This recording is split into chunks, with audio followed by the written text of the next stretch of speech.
Hello everybody, I'm going to be giving you some pointers on how to use Desmos that will help you in the Algebra Artist project. So the first thing you're going to do is go to desmos.com. That's the website. You're going to click on Start Graphing and you want to sign in with Google. So I'm going to click Sign In and then I'll just pick the account I want and I should be signed in. And that's how you want to sign in with Google so you can return back to your project, and you're also going to want to make sure you save it. So the first thing before I get going, I'm going to make sure that I title my graph. So I'm going to call this the Algebra Artist Project, and then maybe my last name. And your teacher can tell you how you want to save that because you'll be sharing this with your teacher. So I'm going to save that. So I've titled it, and then it doesn't do I don't think it does an automatic save like Google Docs, so you want to frequently click Save. So the first thing I want to show you is this right here is a running list of places where you can enter functions. And as you enter them, they will add another line for you to add another one. You can use the keyboard on your computer typing in your entries, and you can also use the keypad. It doesn't matter. So let me show you. Let's start with entering y equals 1/2 x plus 2. So that's simple. If I know that's the line that I want to use, you can do that. And the other cool thing you can do is type in sliders. So let me show you how to do that. So you'll type in y equals, and then you just are going to write the general pattern for the parent function, like mx plus b. And it'll say add sliders, and I'm going to click all to add sliders. And then you can adjust your graph by just sliding these two variables to get an equation. So let's say this is exactly perfect where you want it.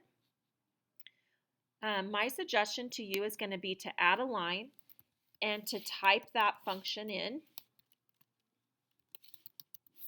Okay, and then you can delete that, the parent function.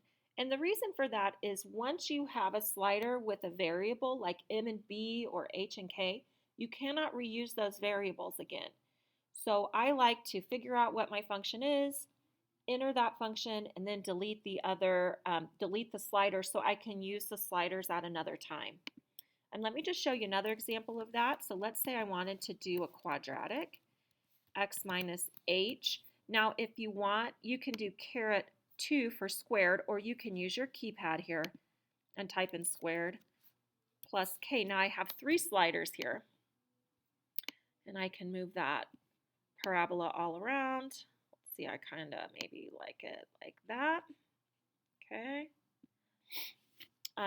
However, if I go down here and I want to type in a cubic function,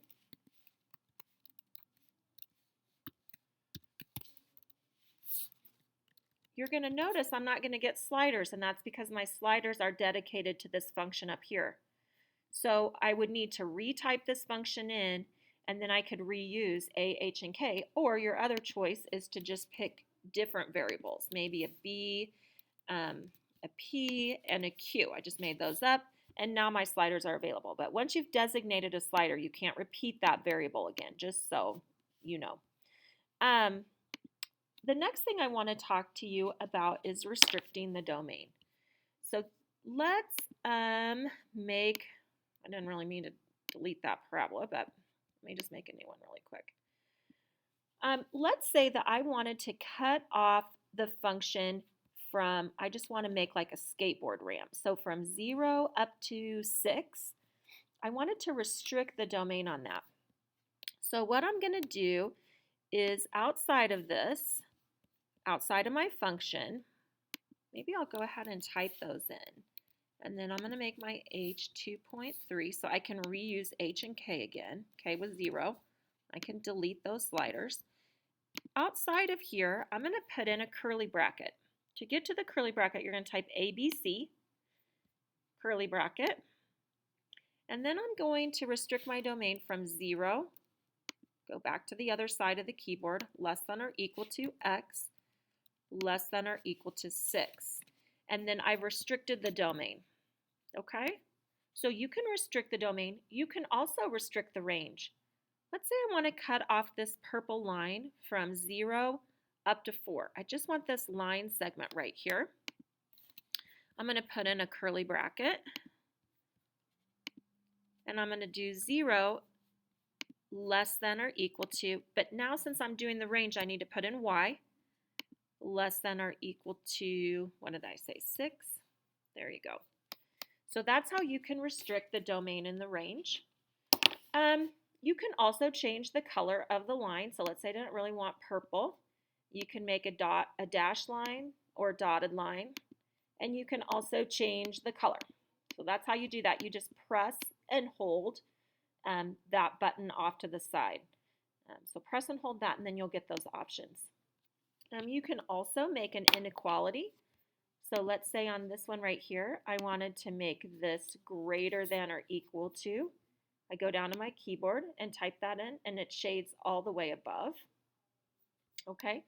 Let's say I don't really like that charcoal color. I could hold to make it the line go away. You just touch it, and that makes it. It's still there. It's just not showing. To click it shows. I'm going to hold on to it. Maybe I'm going to make that orange. Okay. So that's how you can make an inequality. If I wanted that to be less than or equal to, then I would type that and it would shade below. So that's how to do inequalities. You can also make a conic section, a circle. So I'm going to do x plus h squared plus y plus k squared equals r squared. So that's going to make a circle. So I can move my circle all over. I'm going to make it a little bit bigger. I might move it up, maybe kind of like a sun. I'll go over here, a little skinnier. And then if I want to shade inside of that, I can make that a less than or equal to. And maybe I want to make that an orange sun. Okay? So that is how you do an inequality. You can adjust the scale. You can just with your fingers zoom in or out. Or you can do this, zooming in and zooming out. And if you want to get specific, you can click on the wrench and you can adjust the scale. So that's those features. And then finally, there's some other functions that you're going to need for this project. A square root is right here, down here at the bottom. Absolute value. Squared. If you want to make it to your exponent to any number other than 2, you can use this. You can also do Shift-6 for the caret button. And the nth root, so again, let me repeat that. Absolute value, square root, exponents. If you go to functions and miscellaneous, the nth root, so like if you want to do a cube root, that function is there. And then if you want to experiment with some of, the trig functions, there's sine, cosine, tangent. Sine is really cool. It makes a wave. We'll be learning more about that later, but I'll just show you. Some people like to put this in their graph, so that makes a wave. And so does cosine, and tangent makes a up and down kind of a shape, kind of like a cubic, but it repeats. I think that covers it, and that's what you're going to need to know. Now, I just forgot to do what I've been telling you to do, which is to save. So it does not save automatically. So every once in a while, make sure you're going up and clicking on that save button. All right, good luck with your project. Can't wait to see it.